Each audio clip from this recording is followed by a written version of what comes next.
Dear Adam, it's a pleasure to do an interview with you for our students in Croatia, Bulgaria and Greece, because we are doing EU-funded project on developing curricula in implementation of anti-corruption education in our activities. So Adam, coming from Australia, with a great experience in not only teaching but also implementing different programs, doing research, combining international experts, addressing corruption and good governance, and addressing public administration and its role in providing services. What can you tell us and what can you share with our students that you think that they should know before entering their market? Well, the first thing I say to my students is that you should know that all corruption is not the same. This is a very important message. And what do you mean? Well, let me tell you. When I come to meetings internationally, people say to me, "Oh, you're so lucky coming from Australia where there's no corruption." And I say, well, that isn't quite correct. You know, there's corruption and there's corruption. Mm-hmm. And I do a lot of teaching in countries like Vietnam, students from Indonesia, from the South Pacific, from Papua New Guinea.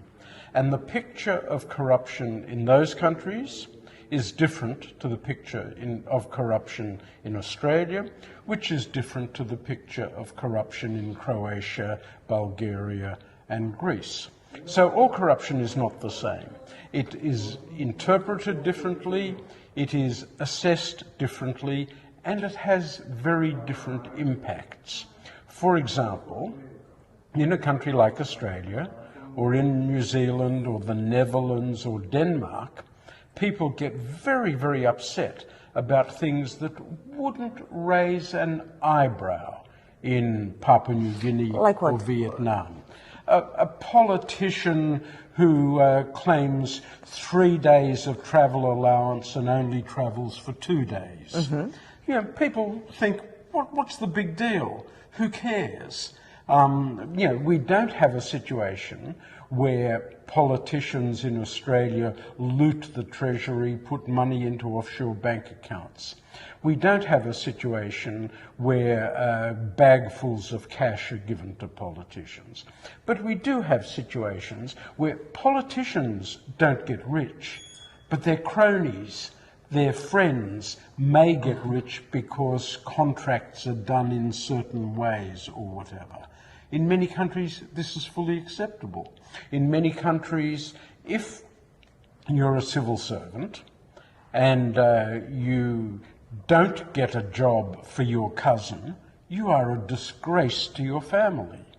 In countries like ours, you know, it wouldn't be accepted to give a job to a cousin. Okay. But tell us then, what do you think how we should build public administration? What does that mean to build integrity? Because I know, you know, as a criminal lawyer, when it comes to my field, we failed as a society. So all other branches of law and public administration and all the regulation on ethics, codes of conduct, actually, it all failed. And we as a society didn't recognize the problem in the system and in the individual. How can we address that? Well, it goes back to what you define as corruption, and I don't even try to define corruption like the lawyers do. Well, we do. I just say, look, corruption, if you're in a public position, it's doing stuff you shouldn't do, or it's not doing stuff you should do, or it's doing stuff you should do, but not doing it properly. Now, the lawyers would be horrified at that sort of understanding. But then it's about doing stuff correctly because you want to do it correctly. And this then becomes an underpinning of public administration. I've looked at different aspects of public administration, the way people hire people, do procurement, manage money, deliver services, deliver regulations, and so on. And the point is, in all of our public administration, we have rules, we have laws, and yet we also have what I call slippage. You know, with all the rules, sure, sometimes people don't obey them. Of course. Okay, so as a professor, as a researcher in this field, what were your successes? What did you enjoy the most?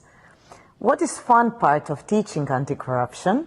What would you say that students should be aware of while they study the fields that are connected with public services? The point of public services is to make the community a better place. And it is to allocate resources to make that a better place. Now, as I say to my public administration students, you can have all the implementation skills, you can have all the policy skills, do all the wonderful research, but if there's a lack of integrity, or if there is if there is corruption, all your skills come to nothing. They mean nothing. So the point is to be able to identify where the slippage is, because we've got the rules in countries like Australia. Sure. We've got the rules, but in countries like Indonesia or Vietnam, they have all the rules. In Iraq, they have all the rules. And yet they're right at the bottom of the CPI, you know, we're near the top of the CPI. So it is not just having the rules, and it is not just implementing the rules, but what we try to do is to try and point out how best to achieve our goals and to do so with integrity. You know, for example, let me give you one example of a piece of research that I did. One of our anti-corruption agencies pointed out that procurement was one of the big issues. So we took every case that came before the Anti-Corruption Commission that involved procurement.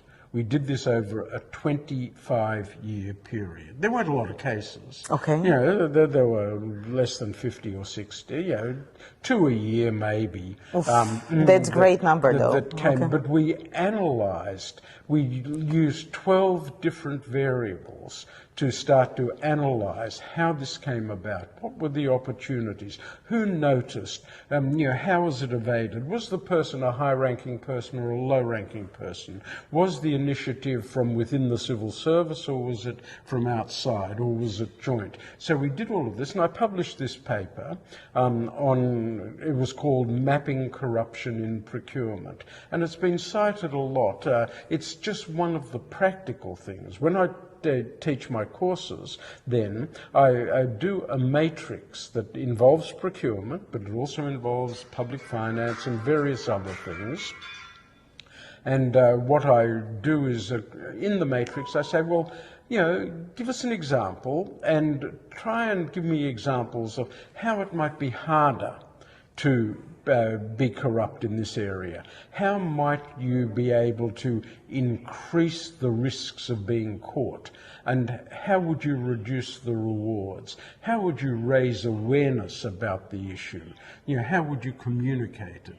These are the issues. And, you know, it's not just a legal issue, it's an issue of society and behaviour. So actually you are giving the students the skills and tools how to deal with situation when it arises and to recognize the patterns which indicate that corruption is approaching, how to avoid it, and how to deal with it actually within the system. Then our students, I'm quite sure, will have a task after listening to this podcast to read your paper, to compare the indicators that you gave and the recommendations that you give to your students to the behavior that is expected of them to do in Southern Eastern Europe. So we will be happy to discuss that after after having that exercise with our students. Wonderful. I look forward to seeing how it goes. Thank you, dear Adam, very much. My pleasure.